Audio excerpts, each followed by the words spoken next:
کر سکتا ہے، کوئی اس کے لیے مشکل نہیں، وہ اعلیٰ کل شیء قدیر، اسے ہر شے کی قدرت حاصل ہے۔ لیکن اصل بات جو ہے میں آپ کو بتانا چاہتا ہوں، یہ ہے سائیڈ ایشو، اصل ایشو ہے فلسطین کا جو شروع ہونے والا ہے، بھٹی دہکے گی وہاں۔ ظاہر بات ہے کہ اگر کوئی بہت بڑا اقدام ہو جاتا ہے فلسطینیوں کے خلاف، اور اگر واقعتاً مسجد اقصی اور مسجد قبۃ الصخرہ گرا دیے جاتے ہیں تو طوفان اٹھے گا عالم عرب میں۔ یہ حسنی مبارک ہو یا شاہ خالد ہو یا کوئی اور، یہ نہیں روک سکتے اس طوفان کو۔ نوجوان خون اٹھے گا، غیرت اور جو بھی حمیت ہے۔ مسلمان ان پڑھ سے ان پڑھ اور بالکل بے دین، وہ بھی مسجد کی حرمت پر کٹ پڑنے کو تیار ہو جاتا ہے۔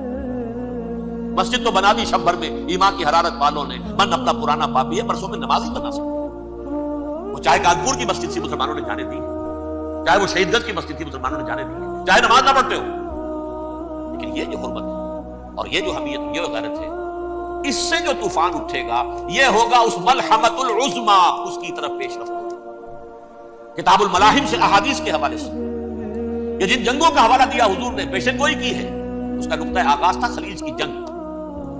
صدام حسین نے اسے کہا تھا یہ مدر آف وارز ہے، ام المحارب، یہ ایک جنگ نہیں ہے۔ اس کا نقشہ بھی حدیث میں موجود ہے، پیشن گوئی موجود ہے، اس وقت بھی ہم نے شائع کی تھی۔ لیکن اس میں جو جنگ اب ہونے والی وہ الملحمۃ العظمی۔ ملحمہ کسے کہتے ہیں؟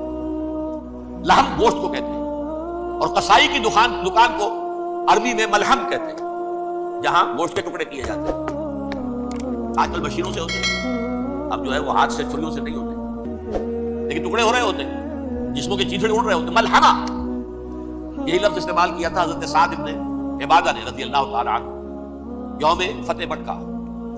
ان کے دل میں تھا کہ اب ہم انتقام لیں گے ان عربوں سے، ان قریش سے۔ الیوم یوم الملحمہ، الیوم یوم الملحمہ، یہ کہتے ہوئے جا رہے تھے۔ ایک خاص کیفیت آج ہے گوشت کے ٹکڑے اڑانے کا دن۔ حضور سے کہا کہ چلیے جا کر کے ساتھ تو یہ کہہ رہے ہیں الیوم یوم الملحمہ، یوم یوم الملحمہ۔ حضور نے فرمایا نہیں، ان سے کہو جا کر الیوم یوم المرحمہ، الیوم یوم المرحمہ، آج رحمت کا دن ہے، آج تو میں ان سب کو معاف کروں گا۔ لا تثریب علیکم اليوم، میں تم سے وہی بات کہہ رہا ہوں جو میرے بھائی یوسف نے کہی تھی اپنے بھائیوں سے، اذهبوا فانتم الطلقاء، جاؤ تم سب کے سب آزاد۔ وہ ملحمہ ہے جس کو کہ حضور نے حضرت معاذ بن جبل رضی اللہ تعالیٰ عنہ سے روایت ہے، اس میں سے جو ابو داؤد میں روایت آئی ہے اس میں الملحمۃ العظمی، عظمی مؤنث ہے اعظم کا۔ آپ کہتے ہیں جنگ عظیم اول، جنگ عظیم دو، عظیم کا بات ہو گیا اعظم، سب سے بڑا، اور اس کا مؤنث ہے سب سے بڑی، عظمی، الملحمۃ العظمی، سب سے بڑی لڑائی۔ میرے نزدیک یہ وار کے معنی میں نہیں ہے، بیٹل کے معنی میں۔ انگریزی میں یہ دو لفظ علیحدہ ہے، وار، بیٹل۔ وار سالوں کو محیط ہوتی ہے، بیٹل کسی ایک خاص جگہ پر لڑائی ہوتی ہے۔ حضور کے اور قریش کے درمیان 6 سالہ وار تھی، جنگ تھی، لیکن battles, battle of Uhud, battle of Badr, یہ بیٹلز تھی، لڑائیاں تھی۔ تو عظیم ترین جنگ شاید اس اعتبار سے نہ ہو جیسے کہ ورلڈ وار 1 اور ورلڈ وار 2، یعنی اس کی وسعت کا اتنا معاملہ نہیں اور طوالت کا نہیں، لیکن جو لڑائی جو ہے بیٹل ہونی ہے، اس کو کہ یہ لوگ، یا چونکہ میں نے کہا تھا شروع میں کہ سرما ہے میری آنکھ کا خاک حجاز و ہول قدس، نیو ٹیسٹمنٹ کی آخری کتاب ہے the book of revelation, revelation of saint John, اس میں آرمگیڈون کہا گیا ہے اسے۔ ہر مجدون، یہ عبرانی لفظ ہے، ہر کہتے ہیں اونچی جگہ کو، سطح مرتفع، مجدون میگیڈو، میگیڈو ایک وادی ہے، مرتفع، وادی مرتفع، یہ ہے واقع لبنان، اسرائیل اور شام کے درمیان جو ٹکڑا، جو ٹرائنگل بنتی ہے، یہ ہے، یہاں پر بڑی جنگ لڑی جائے گی، اور یہ جنگ جنگ صلیب ہوگی جو کہا ہے بش نے، یہ جنگ صلیب۔ سیکنڈ ملینیم شروع ہوئی تھی تو پہلی صلیبی جنگ ہوئی تھی، تھرڈ ملینیم شروع ہوا ہے، یہ سیکنڈ صلیبی جنگ، یہ کروسیڈ۔ اور میں اس مرتبہ امریکہ گیا تھا تو پہلی مرتبہ مجھے وہاں ایک رسالہ ملا ٹرمپٹ نام کا۔ یہ امریکہ کے جو بہت ایکسٹریمسٹ قسم کے پروٹیسٹنٹس ہیں، یہ ان کا رسالہ، اور ان کے بارے میں اب کہا جا رہا ہے وہ کرسچین زائنسٹ ہیں۔ آپ شاید پہلی مرتبہ یہ لفظ سن رہے ہو، زائنسٹ کون سمجھتے ہیں؟ یہودیوں کو۔ کرسچین زائنسٹ وہ ہیں جو ہیں تو عیسائی پروٹیسٹنٹس ہیں، لیکن اسرائیل کے وہ حمایتی یہودیوں سے بڑھ کر ہیں۔ یہ میری کسی پہلی تقریر میں شاید بہت سے حضرات کو یاد آ جائے، میں نے کہا تھا 4 سال پہلے ہمارا تنظیم اسلامی کا ایک کنونشن ہوا تھا ہیوسٹن میں، امریکہ کا جنوبی علاقے کا شہر ہے۔ ایک سیشن اس میں ہم نے رکھا تھا انٹرفیتھ، ایک عیسائی کو بلایا تھا، ایک یہودی بہت بڑا وہاں کا عالم ہے اس کو بلایا۔ اس یہودی عالم نے ڈاکٹر وشوگراٹ، جو وہاں کی یونیورسٹی میں پروفیسر ایمیریٹس ہے، اس نے کہا تھا کہ یہ اسرائیل کو تو سپورٹ کر رہے ہیں عیسائی، ہم تو نہیں کر رہے۔ جو پریکٹسنگ یہودی ہیں وہ زیادہ اسرائیل کے حق میں نہیں تھے، یہ تو سن 67 کے بعد انہوں نے اسرائیل کو تسلیم کیا ہے۔ وہ تو منتظر تھے کہ ہمارا مسیحا آئے گا تو اس کی قیادت میں جنگ کریں گے، جیسے شیعہ منتظر تھے کہ مہدی موعود آئیں گے تو پھر ہم کچھ کریں گے۔ وہ امام خمینی نے کہا بھائی جب وہ آئیں گے آ جائیں گے، لیکن ہم کچھ راستہ کے لیے۔ زائنسٹ نے آگے بڑھ کر ریاست قائم کر لی، اور جب یروشلم پر بھی پورا قبضہ کر لیا تب جو ہے در حقیقت مذہبی یہودی جو ہے پھر انہوں نے اپنایا ہے، اون کیا ہے، اور نئے سیٹلمنٹس جو بھی بنے ہیں وہاں پر اسرائیل میں، اس میں اکثر و بیشتر مذہبی یہودی آئے اور بروکلن کے علاقے سے سب سے بڑھ کر آئے ہیں، جو امریکہ میں نیو یارک کا ایک جنوبی علاقہ ہے، بہت بڑا یہودیوں کا بہت بڑا گڑھ ہے۔ نیو یارک کو جیو یارک بھی کہا جاتا ہے، وہ تو اصل میں مرکز جو ہے وہ تو یہودیوں کا ہے۔ اس حوالے سے وہاں پر جو کرسچن زائنسٹ کہلاتے ہیں وہ اسرائیل کے یہودیوں سے بھی بڑھ کر کہیں سپورٹ کرتے ہیں۔ بہرحال اس دوسری صلیبی جنگ کا معاملہ جو میں کہہ رہا تھا، ٹرمپٹ نامی رسالہ، اس کا ایک مضمون ہے دی لاسٹ کروسیڈ۔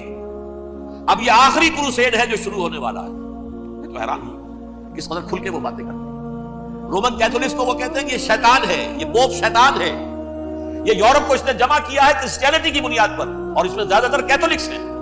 آپ کو معلوم ہے برطانیہ بڑی مشکل سے شامل ہوا ان کے ساتھ، اس لیے کہ وہ پروٹیسٹنٹ کا سردار تھا، ابھی پوری طرح نہیں ہے۔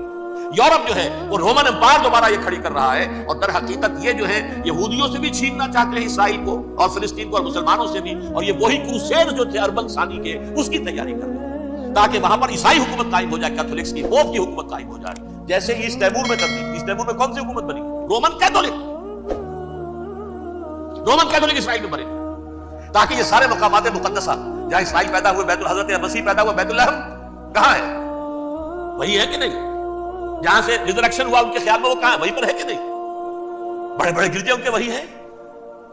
اس اعتبار سے ان کا کہنا یہ ہے یہ لاسٹ کروسیڈ کی تیاری ہو رہی ہے، یہ کیفور، اور ان کا کہنا یہ ہے یہ پوری طاقت نیٹو کی جو ہے، یہ پہلے جرمنی سے لائی گئی بوسنیا، انہوں نے خود وہاں جنگ کروائی، انہوں نے خود وہاں پر ایتھنک کلینسنگ کروائی، پھر خود مصالحت کے لیے آ گئے، پھر کوسوو میں انہوں نے خود آگ بھڑکائی۔ یہ میں نہیں کہہ رہا، یہ وہ ٹرمپٹ رسالہ امریکہ سے چھپنے والا پروٹیسٹنٹس کا رسالہ ہے جو کہہ رہا ہے۔ پھر انہوں نے کوسوو کے اندر کروایا، اور پھر وہ وہاں پر پیس فورس کی حیثیت سے آ گئے۔ اب وہ میسیڈونیا میں کروا رہے ہیں اور وہاں داخل ہو گئے ہیں۔ اگلا قدم ان کا سائپرس ہوگا، سائپرس میں ترکوں کو اور وہ گریکس کو لڑائیں گے اور وہاں آ جائیں گے، وہاں سے ایک چھلانگ لگائیں گے اور یہ فلسطین میں پہنچیں گے، اور یہ وہاں پر ایک رومن امپائر، اپنی پرانی رومن امپائر کی طرح کی رومن کیتھولک ریاست قائم کرنا چاہتے ہیں۔ تو وہاں امریکہ کے عیسائیوں میں بھی کوئی ایک طبقہ نہیں ہے، کیتھولکس بھی ہے، کیتھولکس زیادہ نہیں ہے ہمدرد، لیکن اب تابع ہو چکے ہیں۔ اسحاق رابین نے جب یہ پیس ٹاک شروع ہوئی تھی، آپ کو یاد ہوگا شاید کہ جب وہ آیا تھا واشنگٹن سے واپس فلسطین اسرائیل، تو پہلے روم میں رکا for an audience with the pope, اور پوپ کو اس نے ایک مرتبان سا پیش کیا تھا، حضرت سلیمان علیہ السلام کے زمانے کا مرتبان، اور کہا تھا دیکھیے 3000 برس تک ہم نے اس کی حفاظت کی ہے، اب یہ میں آپ کے حوالے کرتا ہوں۔ اس کے بعد سے پوپ جو ہے بالکل رام ہو گیا، اور وہ عیسائیوں کے ساتھ اور یہودیوں کے ساتھ ان کا پورا پارٹ۔ اب پورا عیسائی ورلڈ جو ہے ویسے تو مجموعی یہودیوں کے شکنجے میں، البتہ ان کے اندر بھی جھگڑے ہیں، جو وہاں پر وائٹ کرسچن ملیشیاز ہیں وہ ایکسٹریمسٹ ہیں کیتھولکس، ان کے نزدیک دشمن نمبر 1 یہودی، دشمن نمبر 2 مسلمان، دشمن نمبر 3 جو یورپ میں کالے ہیں، ایفرو امریکن، چاہے وہ عیسائی ہو گئے ہوں، کوئی بھی ہو، یہ 3 دشمن ہیں جن سے انہوں نے کلینز کرنا ہے، صاف کرنا ہے ان کے خیال کے مطابق امریکہ کی سوسائٹی، اولاً یہود، پھر مسلمان، اور پھر یہ جو کالے ہیں۔ لیکن دوسری طرف پروٹیسٹنٹس کے اندر ایکسٹریمسٹ وہ ہیں جنہیں کہا جا رہا ہے یہ کرسچین زائنسٹ ہیں، یہ اسرائیل کے اسرائیل سے بڑھ کر سپورٹرز ہیں۔ بہرحال یہ اب جنگ ہوگی، اس کا نتیجہ کیا نکلے گا یہ تو اللہ ہی جانتا ہے۔ اب میں آخری بات کی طرف آ رہا ہوں۔ آخری نتیجہ تو جو بھی کچھ اپس اینڈ ڈاؤنز آئیں گے، تلک الایام نداولھا بین الناس، آخری نتیجہ ڈراپ سین وہ یہ ہوگا کہ اللہ کے دین کا بول بالا ہوگا، اور پوری دنیا پر محمد کے لائے ہوئے دین صلی اللہ علیہ وسلم کی حکومت قائم ہوگی۔ وہ گویا قیامت کی تمہید ہوگی، اس کے بعد بس قیامت ہوگی، کیونکہ مقصد کائنات، تخلیق کائنات پورا ہو جائے گا۔ پوری مخلوقات کے اندر مقصد تخلیق، کلائمیکس آف کریشن محمد رسول اللہ صلی اللہ علیہ وسلم، دین کی تکمیل محمد رسول اللہ، اور اس خلافت عرضی کے لیے جو حضرت آدم کو خلافت دی گئی تھی، جب اس میں وہ خلافت پوری دنیا پر قائم ہو جائے گی، اس کا مقصد پورا ہو جائے گا، and that will be the beginning of the end۔ اس کے بعد قیامت ہے۔ آخری نتیجہ تو یہ نکلنا ہے، اس سے پہلے سزائیں ہمیں بھی مل رہی ہیں۔ اور یہاں میں کانٹے کی بات جو چھوڑ گیا تھا اس کو بیان کر دوں۔ اللہ نے اس مغضوب علیہم قوم کو، اس ملعون قوم کو کیوں اب تک چھوٹ دیا؟ میں بتا چکا ہوں یہ بڑے عذاب کے مستحق ہو چکے تھے حضرت عیسیٰ علیہ السلام کے زمانے میں، چھوٹتی ہے ابھی تک ہے، بلکہ ایک مرتبہ ابھارا ہے، 1900 برس کے بعد ابھرے ہیں یہ، بالفور ڈیکلریشن 1917 سن 70 عیسوی کے بعد، تقریباً 1900 برس، 1850 برس تو نہیں کچھ سے۔ پھر creation of Israel 1948، 1967 extension of Israel, یروشلم پر قبضہ۔ یہ سارا جو ہے کیوں ہے؟ اللہ تعالیٰ اس خیر امت محمد صلی اللہ علیہ وسلم، اس کے بہترین حصے کو سزا ان ملعونوں کے ہاتھوں دے۔ کیوں؟ جو جرم انہوں نے کیا تھا وہی ہم نے کیا۔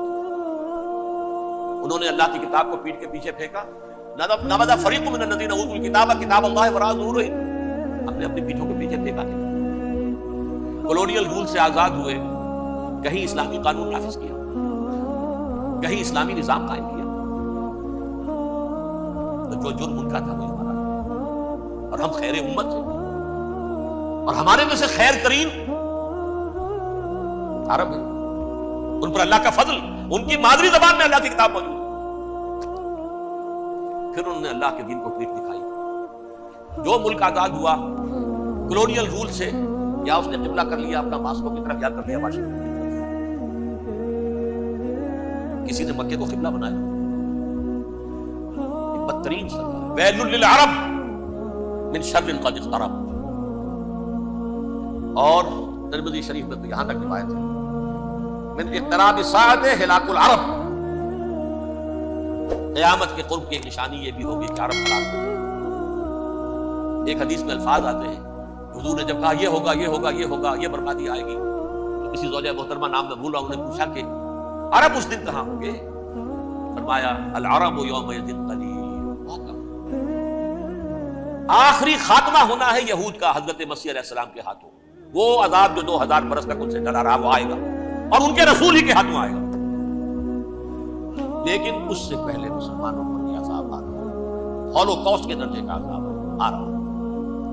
البتہ ہم پاکستانی اس میں یوں سمجھ لیجئے کہ وہ تو خبریں موجود ہیں احادیث میں، وہاں تو جو ہونا ہے ہونا ہے۔ اتنے انسان مریں گے، اتنے انسان مریں گے کہ ایک پرندہ جو ہے اڑتا چلا جائے گا، وہ نہیں چاہے گا کہ نیچے اترے تو کسی لاش پر اترے، اسے جگہ نہیں ملے گی زمین خالی کر کہیں اتر سکے، تھک ہار کر گرے گا، مرے گا تو بھی لاش کے اوپر گرے گا۔ یہ الفاظ ہے الملحمۃ العظمیٰ الملحمۃ الکبریٰ، لاسٹ کروسیڈ۔ ٹرمپٹ اخبار نے، میں اس کا فوٹو اسٹیٹ بھی کبھی آپ کو دکھا دوں، ویسے میرے ساتھ ہے کوئی سالہ ٹرمپٹ، دی لاسٹ کروسیڈ، اس کی تیاری وہ الملحمۃ العظمیٰ اور الملحمۃ الکبریٰ جو ہے وہ آنے والی۔ ابن ماجہ میں کبریٰ کہا ہے، اکبر کا مؤنث کبریٰ، ملحمہ کبریٰ سب سے بڑی جگہ، اور ملحمہ عظمیٰ سب سے عظیم جگہ۔